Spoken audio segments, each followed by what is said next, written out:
Another great Get correcting, Wiki. For the Imperial Guard is Valhalla. The locals definitely wear. What is up, people? Jack here with another video. So today I have for you an amazing video that was recommended by a subscriber. It is called which planet in Warhammer 40k could really exist? That is a very good question. This is made by a Simon Clark. He is a PhD scientist. I think well, for one it is like atmospheric physics. Sorry, needed to get that right.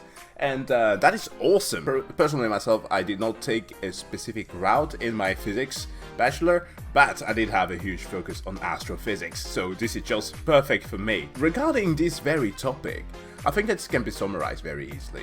So, Holy Terra, obviously, is kind of a hoax. Yeah, it's not that Holy Terra is flat, okay? Don't go and propagate those things there. The Inquisition will come for you. No, simply because there are a lot of facts about Terra that is kind of vague, but obviously it will work. It does exist. There is water somewhere, although the Emperor doesn't want to talk about it. And of course, everything else that is within this dome that robot girly man founded with Ultramar, I think is also very plausible. Because you're gonna need that if you are constructing all these routes that people can easily travel and communicate through. So I think that is fairly reasonable to think that these planets are things that exist. But then anything that is chaos based, forget about it. Anything within the warp, forget about it. There's no way in the world that this planet exists. And we're probably going to have a whole bunch of new ones that are secretive and something. And like the planets where the Primarchs that are Psychers are located at may also be fun. But with that said though, let's jump into the video. How do you like the Isvan system in the background there? Thanks to the Tech Priest at Brilliant for sponsoring a section of this video. Oh, he's a fan. In the grim That's awesome. darkness of the far future, there is only one. Whoa. Well, actually, there's also planets. Games Workshop's nightmarish vision of the future Milky Way has a wide variety of planets, ranging from the horrors of Terra to the horrors of Catachan to the horrors of Oliensis to the horrors of Nocturne. 40k has quite literally millions of worlds, some of which we know very little about. So in this video, we're going to take a look at just 18 distinct planets and moons and see if they could really exist according to known laws of planetary science. Between Hannah's lectureship in astrophysics and my PhD in atmospheric physics, and Nice. 2 long-term experiences in the 40k hobby, we have a fair set of tools at our disposal. However, much like the Emperor in the Great Crusade, we have a pretty simple stance when it comes old to lover. warp sorcery. Just say no. We're going to Yeah. consider planets on their physical merits as if there's no warp witchery at hand. We're asking, if we found this planet in our own galaxy tomorrow, would it make sense in terms of the laws of physics? We should point out that we are looking at all of these planets in M41, and in some cases M31, so before the Great...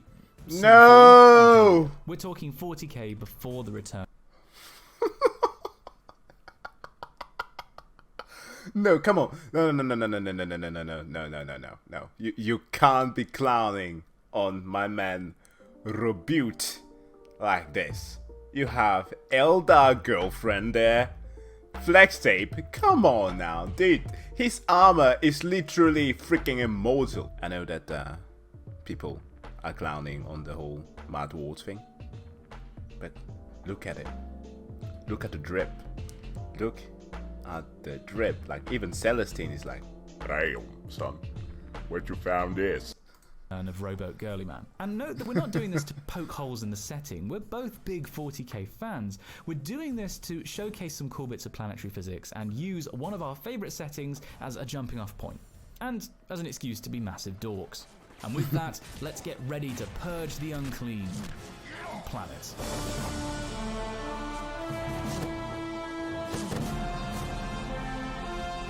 Okay.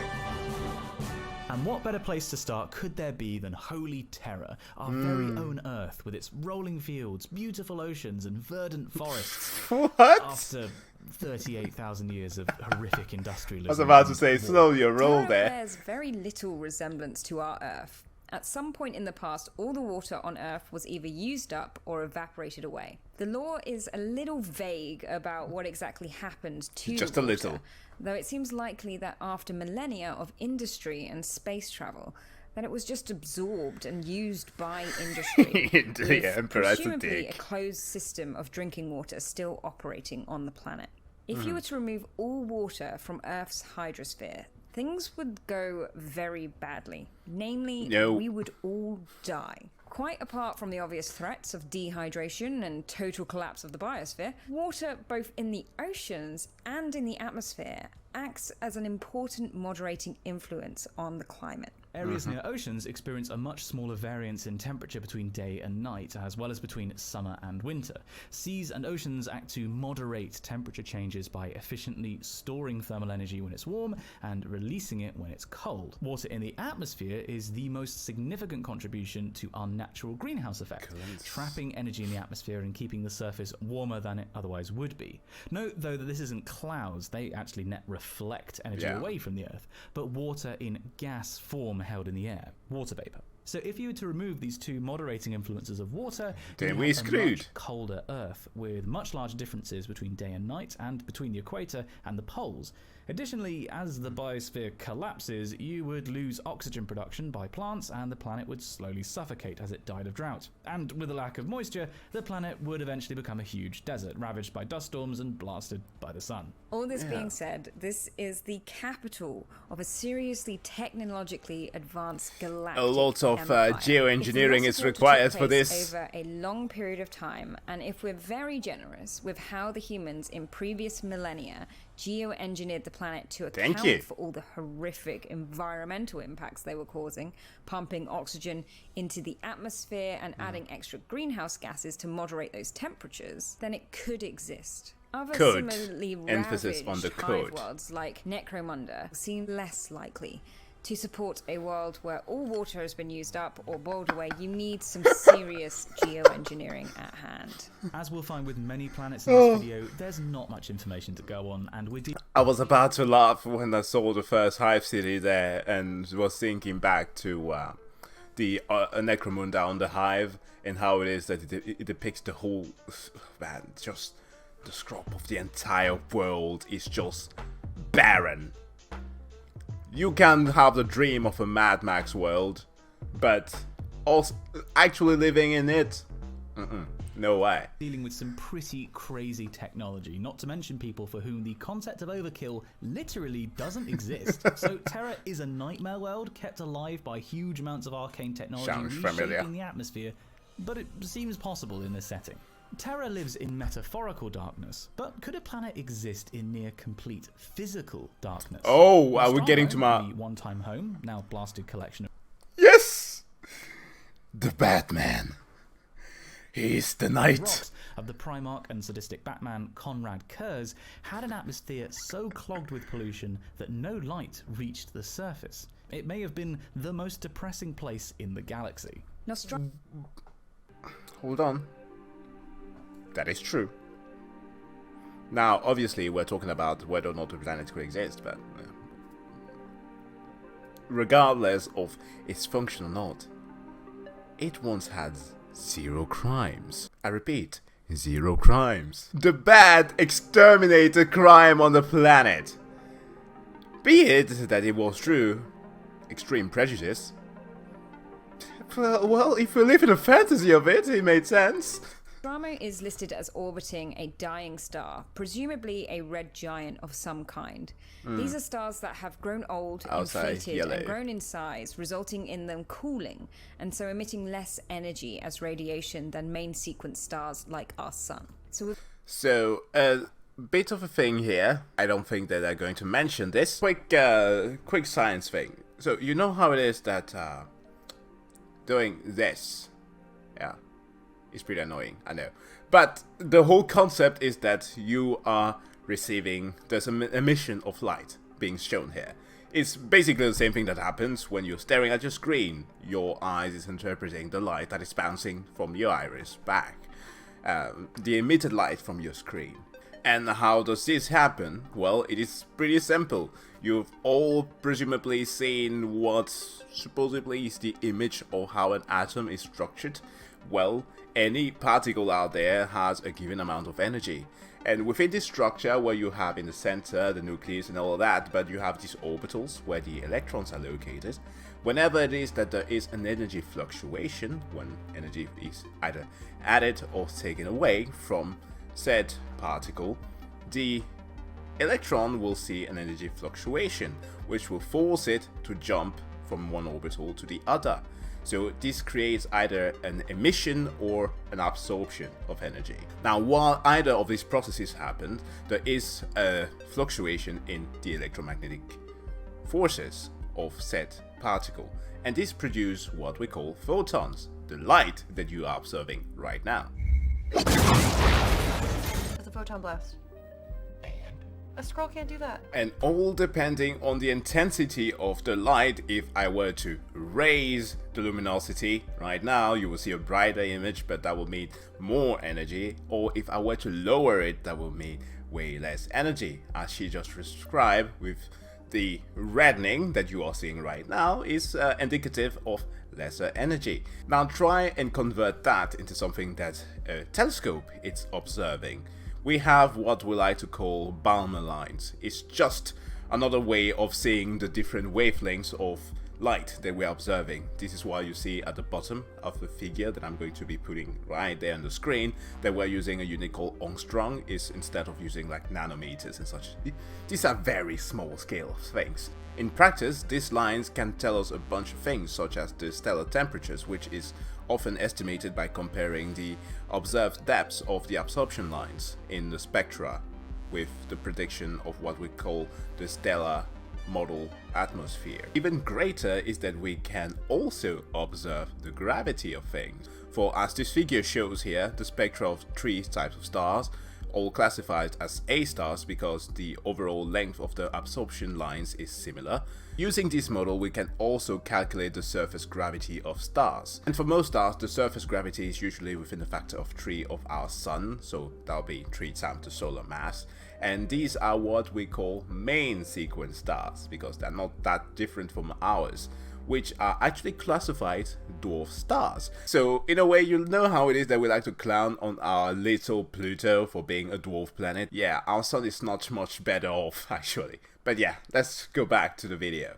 With less energy coming out from its star, Nostromo may have started off like Earth, but could certainly have become dimmer and colder. Another factor at play here is the atmosphere on Nostromo. It's described as being swathed in toxic smog, blocking out the sunlight across the whole planet, causing it to be extremely cold apart from at the equator. Now, depending on what the clouds are made of, this could have a few effects. Remember that the atmosphere deals with 2 kinds of radiation: short wavelength thermal radiation direct from the star, and long wavelength thermal radiation emitted by the planet underneath.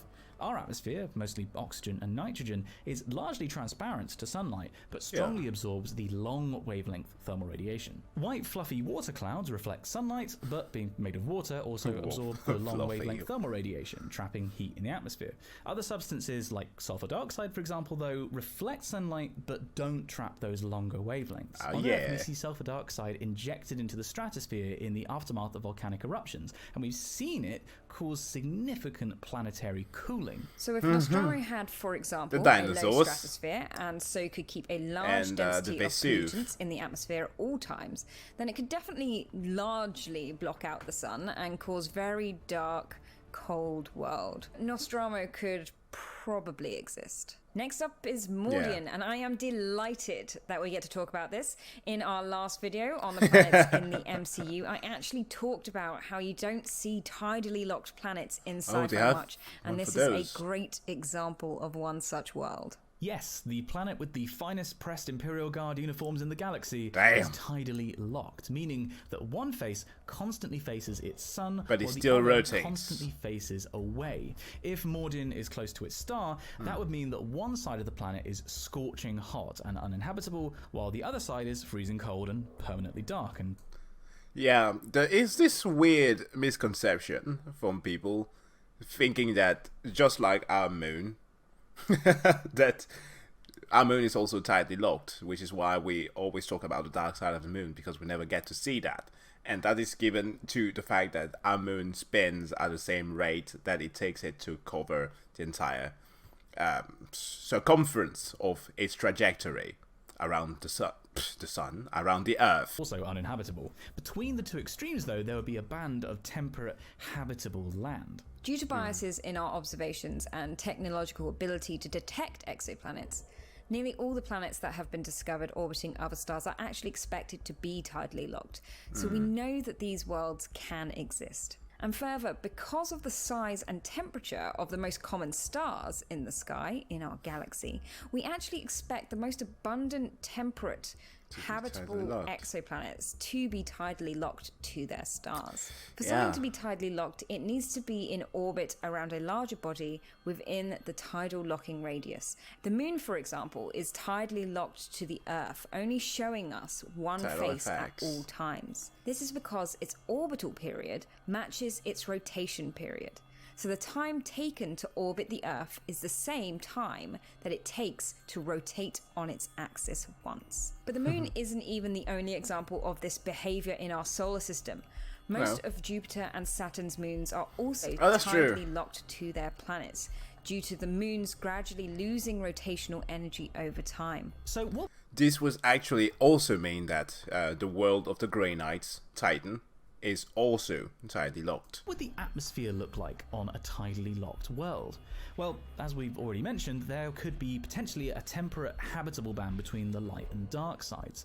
And you might expect there to be very windy. There'd be a constant wind blowing from the warm side to the cold side. But depending on how fast the planet orbits its star and how closely, you can get some really interesting dynamics, not too dissimilar to... I swear. You are looking at these graphs right now, and they are showing these beautiful little things. And like, okay, yeah, this makes sense. Making this within Python is a hellscape, right? It's like working for the astro. Like, I don't want to. That is super important. To Earths. You'd still have to be a pretty special breed to live on such a planet, though. Dear followers of the Mordian Regiment, add to your punishment detail for your transgressions against the Emperor, you will march in close order parade standard until the NCOs have decided you've learnt your lessons. Parade, advance. Keep them going for a while, Sergeant. Sir, there's a box for you in the mess. Ah, that'll be the shirt starch delivery. Lead on, Trooper. Wow.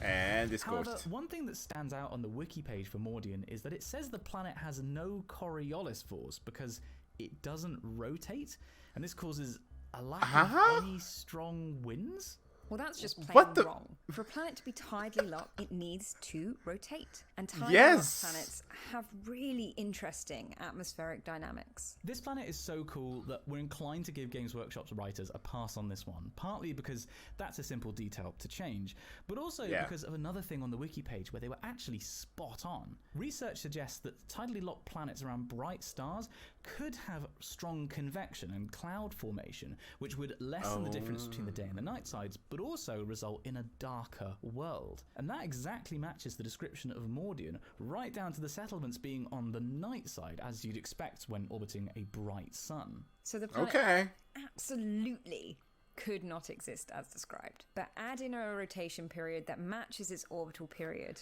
will give you a gold star and a realistic depiction of a tidally locked world. Another great Get correcting, Wiki. Astra Militar for the Imperial Guard is Valhalla. The locals definitely wear multiple thick coats due to the extremely low temperatures. Oh my god. Cold that the planet's oceans froze solid. Valhalla is a frozen world knocked away from its star by the impact of a colossal comet. Having been knocked further away from its star, it makes sense that the planet would cool off, as distance from its star correlates well with the planet's temperature. It also makes sense that in the aftermath of the comet impact, a nuclear winter would be triggered. Just Lots like of the dust dinosaurs. and particulates injected into the atmosphere that would block out the sun, similar to the event that killed off the dinosaurs. Combined with the change in orbit, it could be enough to take the climate past a tipping point, freezing the oceans permanently, on human timescales at least. Eventually, the planet would likely fall and revert back to a state with liquid water, but over tens of millions of years. What's unusual about this event, though, is the power of the impact, and also the culprit, a comet. Comets are typically Ice-based, ice-based, which could yeah, mean where water the ice or other something ones are like made of carbon metal. dioxide ice. This contrasts with asteroids, which are basically lumps of rock and metal. The lore describes Valhalla as being hit by an iron-rich comet, which doesn't really make any sense. No. If it had been struck by an asteroid, on the other hand, perhaps flung out on a comet-like orbit in the past, then the density of iron in it would make a lot more sense. But could an asteroid actually transfer enough momentum to knock a planet into a new orbit? Specifically, we want to look at knocking a planet just out of the so-called Goldilocks zone, where liquid water is possible on the surface of a planet orbiting a given star. A reasonable estimate of the outer limit of the Goldilocks zone in our solar system is twice Earth's current orbit.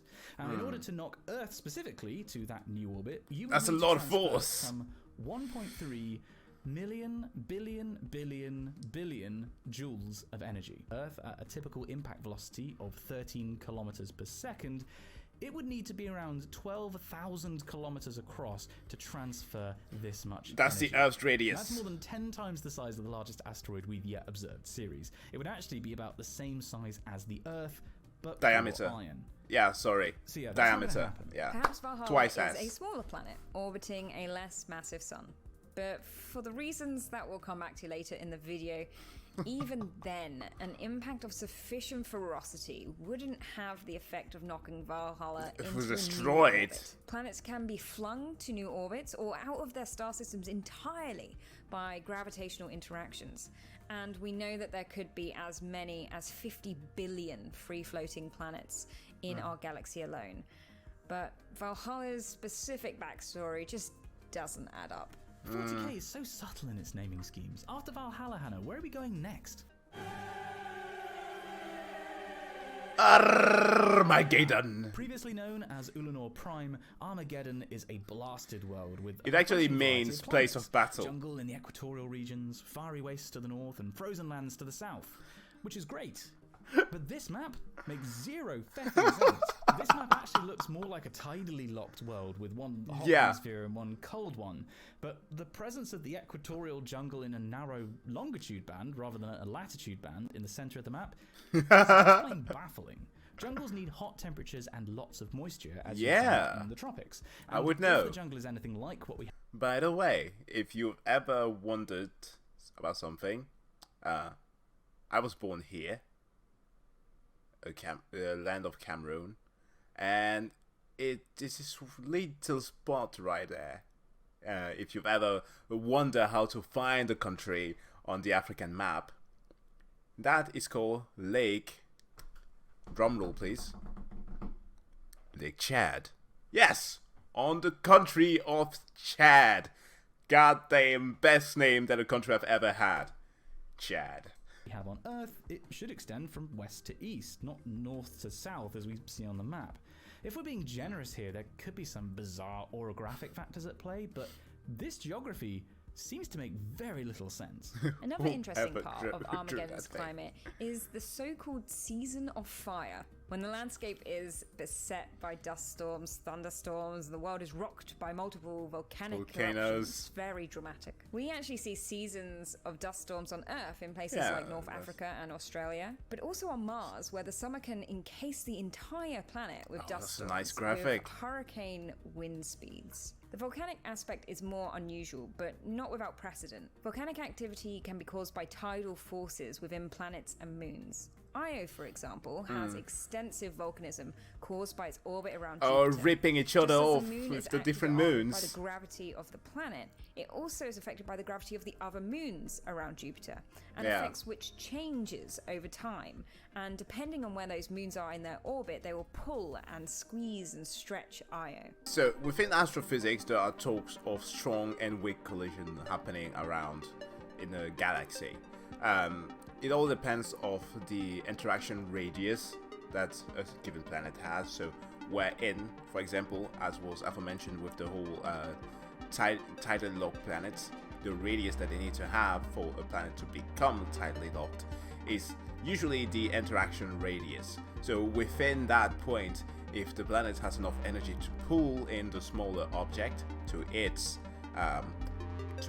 towards it, it is then flung around and experiences tidal forces. Now, a thing that we mostly never see are what are called strong collisions. That is literally where a planet is big enough to knock something off its axis. Our Milky Way has experienced close to none of those yet, and that's a very great thing, because for one, if you did not know, our Milky Way was way different than what it used to be. It actually is a combination of two galaxies, the primordial Milky Way and another one that is called Stella Enceladus. I think that was the right word.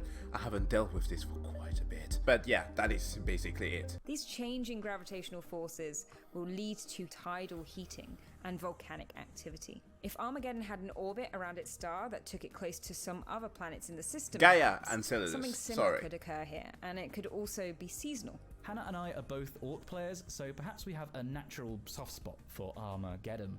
But while the season of fire could possibly be explained, the climate and geography just don't match with what we know about the planet. So get the AdMech on the Voxcast to teleport this planet again, this time to the segmentum non-possibilis. You know, perhaps the planets in 40k aren't as crazy as we thought they were. So far, everything's been pretty normal looking. Into the warp. Oh. There it is. We had to look at one completely One crazy fat boy. world. Oliensis is a Slaneshi world in the Eye of Terra that's actually a colossal, morbidly obese man.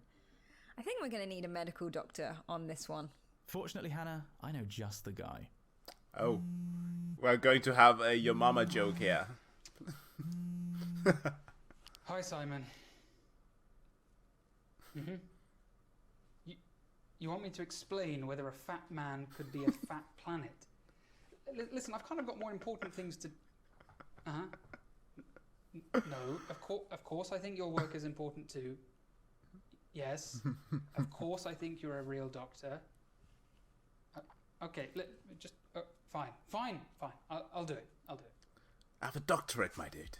Dr. Clark wants to know if it's possible to have a planet-sized organism, not some alien biology, some amorphous blob. We're told this is a man, so we assume has mammalian biology. Therefore, a good place to start is comparing the smallest mammal, the Etruscan shrew, with the largest land mammal, the elephant. They both maintain around the same body temperature, but how when the shrew will lose body heat far more rapidly than the elephant? The cells of a shrew and an really elephant massive. under a microscope will look about the same. They'll be about the same size. The elephant just has way more of them.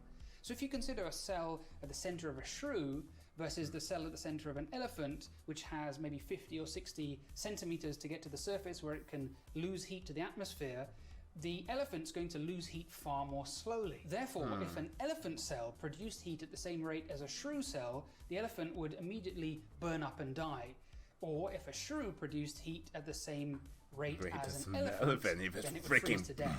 This is metabolic rate. So to maintain a normal core temperature for a mammal of around 37 degrees, in Oliensis, the surface would have to be icy cold. Or if the surface was to be maintained at a normal body temperature, then the core of the planet would be thousands of degrees heat. Just think about the core of the Earth compared. So, if he was a Titan from Attack on Titan, that would make sense.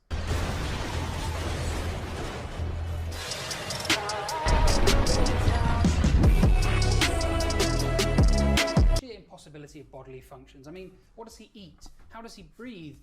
Moving the muscles of respiration would be like catastrophic earthquakes. What gases does he breathe? His own atmosphere? Every breath out would fill the atmosphere with carbon dioxide, which would contribute to corporal warming. Nothing makes sense in the never warp. actually been proven on Earth.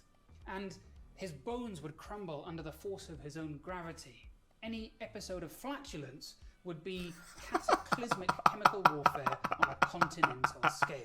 No, this idea is completely unrealistic and impossible. A bit like anthropogenic climate change. Two worlds where exceptionally high temperatures are normal, shots though, are fired. Bakar and Nocturne. Bakar is described as having oceans of lava with islands of basalt and granite floating in them, with a noxious atmosphere of sulfur oxides and ammonia. It's where they send heretics and penitents in the Imperium to mine minerals and then die. It's basically spicy space Siberia.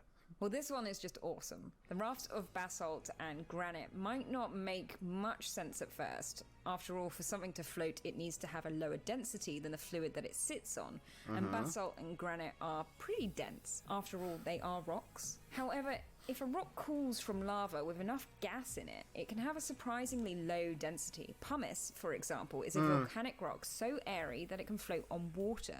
Yeah. So combined with convection in the lava underneath the rafts, it could conceivably be possible to have rock rafts on top of what is basically planet-wide lava lakes. To have such a lava lake, you would definitely need to have a very hot planetary core, or perhaps a really geologically young planet that's still forming its crust.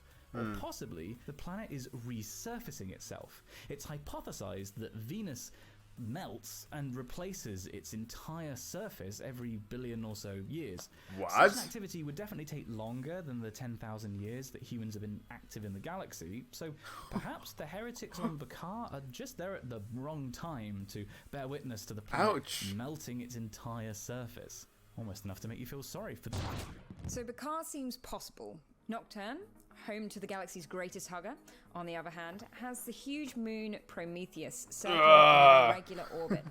Much like we hypothesized with Armageddon and the effects of tidal heating, Prometheus could produce significant effects on Nocturne and its tectonics, leading to an extensive period of volcanic activity. The planet is described as having a time of trial every year when volcanoes explode all over the planet, leaving it in dust and sending the planet into a deep chill. This closely matches what we see on Earth. As we mentioned earlier when discussing Nostromo, big volcanic eruptions can significantly cool the entire planet. Oh yeah, they do. And with a huge amount of seasonal tidal heating supplied by Prometheus's gravitational pull, material from eruptions on Nostromo would increase the planetary albedo, reflect more light to space, and cool the surface of the entire planet. The planetary system here, though, does raise an interesting point about moons. The Earth's is huge. Our moon is roughly a quarter the diameter of the Earth, which is absolutely massive compared to other planets. Neptune, for example, has the next largest moon to satellite size ratio at just 0.055. The moon being so big relative to the Earth means that it has a serious effect via tides and may have actually been crucial to the development of life here on Earth. Yeah. Looking at this picture of Nostromo and Prometheus, the moon is just shy of half the diameter of the planet, so an even bigger ratio than the Earth and the moon. The two would have to orbit quite far apart to avoid tearing each other apart through these tidal forces. Pluto and its moon Charon actually have roughly the same size ratio and orbit each other. See, this is why the whole thing of us mocking Pluto. How do we go about and call its moon Charon? Guys, come on. Give it something cooler. You could call it some NGC. Okay, I'm not going to do that. That's usually the name that we apply for different galaxies, but give it something nice, just a code name. Quite closely, but they seem to be much, much smaller than the system of Nostromo and Prometheus. So in terms of volcanism, like Bakar, Nostromo makes sense. Something that doesn't though, unfortunately, is its atmosphere. There's just no way that a planet so volcanically active would have a breathable atmosphere. Oxygen is just too chemically reactive to be outgassed by lava in pure breathable form. It would always come out as something like carbon dioxide or sulfur dioxide. Much like the Hadean Earth, or Io, in reality, Nostromo would asphyxiate you before you even had a chance to burn to death. But contrast these fiery worlds with the ice of Fenris, the greatest Viking theme park in the galaxy. Yeah. Hello and welcome to Fenris. We have Snöstormar, Istertier, Valhalla Mjöd, och vandrande flockar av vargar. Oh, and don't forget our dust museum. Home to the Space Wolves chapter, Fenris is a totally frozen Come on, guys, stop. Like Hoth in Star Wars. For discussion about the historical precedent on Earth for Fenris existing, see our previous video about the planets in Star Wars. Fenris is a little unusual in that much of the planet is still covered in liquid water, which would result in the atmosphere holding a lot of water vapor. And as water is an incredibly potent greenhouse gas, you'd expect this to keep the planet toasty. But Fenris could just be further from its star than Earth, combating this thermally insulating effect. And if the planet had a slightly richer geological composition, the oceans might have a higher salinity. It's contain more salt, basically Earth preventing in them its from younger freezing days. at low temperatures. It all seems entirely possible. But Fenris does raise an interesting point that sci-fi worlds often adopt: the presence of a single biome over the planet. A biome is a community of plants and animals that are all adapted for a particular environment. On Earth, there are dozens of biomes, ranging from rainforest but when to you tundra only to have savanna, ice, all with associated, highly specialized ecosystems. When sci-fi writers create one biome planet, they're effectively saying that the climatological conditions are almost exactly the same everywhere on that planet. Sometimes this is justified, as in the case with Fenris, or entirely desert planets like Jakku or Tatooine. We have historical or current precedent for these types of worlds. But what about entirely temperate planets, like, for example, Tanith? Before its untimely destruction by the forces of chaos, Tanith was a verdant world covered in gnarlwood forests. Forests that moved. The constantly shifting landscape meant that the world produced the Tanith First and Only Regiment, legendary for their scouting and reconnaissance abilities. In order for a planet to have a consistent temperature all over it, it must have Why a thick backpack atmosphere music? which transports excess heat away from the tropics and towards the poles, where it is then radiated into space. This is what happens on Earth. If this heat transport is sufficient, with a particularly thick, radiatively active atmosphere, then conceivably a temperate climate suitable for forests is achievable for most of a planet. Though on a world with water, as we would assume is present on Tanith, this would have additional complications that we'll come back to later. We know very little about Tanith, seeing as it was destroyed before we meet Gaunt and his friends and their plot armor, but we know that it also had polar caps as well as huge forests. On Earth, we do see vast forests just shy of the Arctic. Siberia. These are very different to the forests closer to the equator, for example. So we'd have to conclude that Tanith had a particularly thick, radiatively active atmosphere that trapped and redistributed heat very effectively, much more so than on Earth. Though this would then raise the question as to why there were polar caps on Tanith at all. Perhaps the planet had a very small axial tilt, meaning the poles were always dim and therefore cold.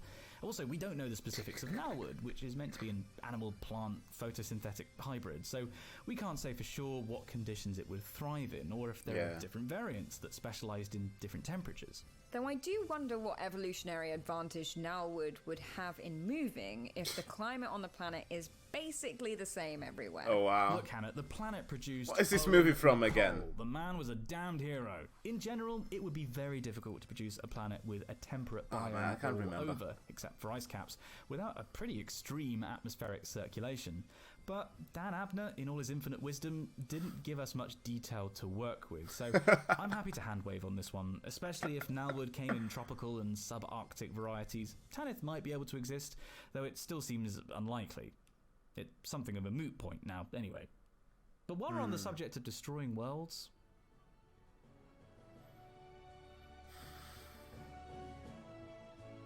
Oh no, I thought that we were not going to talk about this cosmic butthole planet.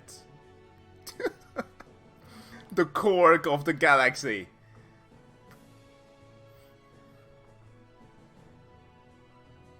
Everybody praise. We're praising Cadia. The gods fell last. Oh, this is awesome. Take me home.